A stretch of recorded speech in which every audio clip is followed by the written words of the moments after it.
UP के प्रयागराज में संविधान सम्मान सम्मेलन के दौरान कांग्रेस के कार्यकर्ताओं में झड़प। मंच पर कांग्रेस के प्रदेश अध्यक्ष अजय राय की मौजूदगी में समर्थकों में मारपीट हुई। जम्मू कश्मीर के कठुआ में रैली के दौरान कांग्रेस अध्यक्ष मल्लिकार्जुन खड़गे की तबीयत बिगड़ी। खड़गे ने कहा, अभी मैं 83 साल का हूं, जब तक मोदी को नहीं हटाऊंगा तब तक मैं जिंदा रहूंगा। बीजेपी नेता शाहनवाज हुसैन का कांग्रेस अध्यक्ष के बयान पर पलटवार। बोले, आप 100 साल जिए और जब तक जिए जब तक मोदी जी ही पीएम रहे। करनाल में मुख्यमंत्री नायब सिंह ने कांग्रेस के नेता राहुल गांधी पर हमला बोला। कहा, हार के डर से प्रचार में नहीं उतरे राहुल गांधी। कहा, हरियाणा पर्यटन स्थल है, उनको आना चाहिए। करनाल पहुंचे कांग्रेस सांसद दीपेंद्र हुड्डा का बीजेपी पर बड़ा हमला। कहा, हरियाणा के लोगों को बीजेपी ने ठगने का काम किया, प्रदेश की जनता चाहती है बदलाव। गुरुग्राम में चुनावी सभा के दौरान गृह मंत्री अमित शाह का राहुल गांधी पर बड़ा हमला। हिमाचल, कर्नाटक और तेलंगाना में फुस हो गई राहुल गांधी की गारंटी।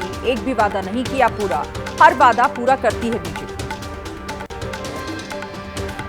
रोहतक में जेपी नड्डा ने कहा, कांग्रेस का मतलब कुशासन। कांग्रेस ने तीनों लोगों, धरती, जल और आकाश में भ्रष्टाचार किया। प्रदेश में तीसरी बार बीजेपी सरकार बनने का दावा किया।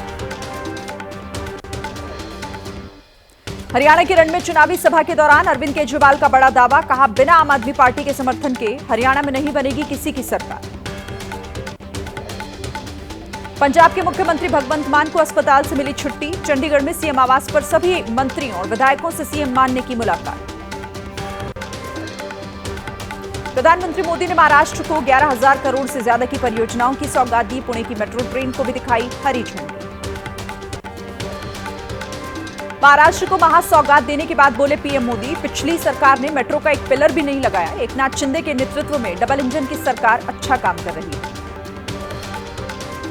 जम्मू कश्मीर के कठुआ में सुरक्षा बल और आतंकियों के बीच मुठभेड़ जारी। एक आतंकी ढेर दूसरे की तलाश में सर्च ऑपरेशन जारी। दोनों घायल पुलिस वालों को एयरलिफ्ट किया गया। जम्मू कश्मीर के कठुआ के बाद राजौरी में भी सुरक्षा बलों और आतंकियों के बीच मुठभेड़ हुई। एनकाउंटर की ड्रोन तस्वीरें सामने आई हैं। ऑपरेशन में ढेर आतंकी के शव की तस्वीर दिखी।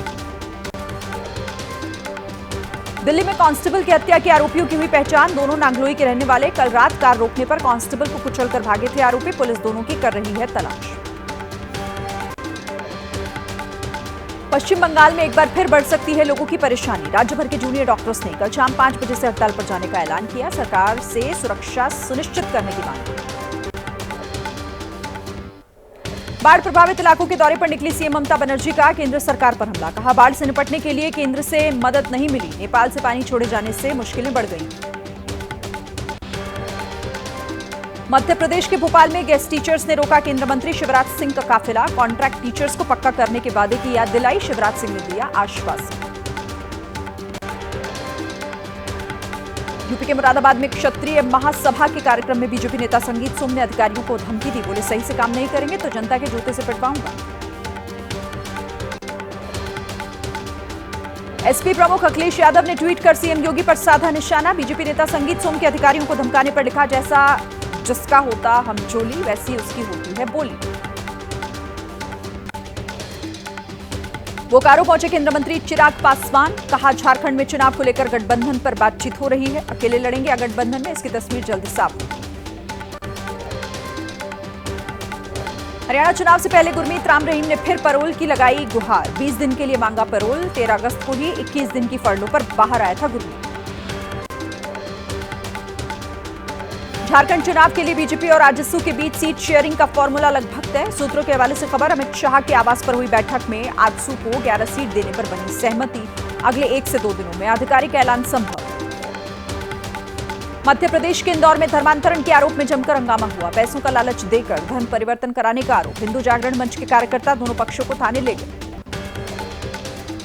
छत्तीसगढ़ के अंबिकापुर में धर्म सभा का आयोजन। शंकराचार्य निश्चलानंद सरस्वती महाराज ने 22 परिवारों की करवाई घर वापसी। यूपी के शामली में मंदिरों के पास खुले नॉनवेज होटल को बंद कराने की मांग की गई। होटल के बाहर अनिश्चितकालीन महापंचायत शुरू। हिंदू कार्यकर्ताओं ने हनुमान चालीसा और गायत्री मंत्र का पाठ किया।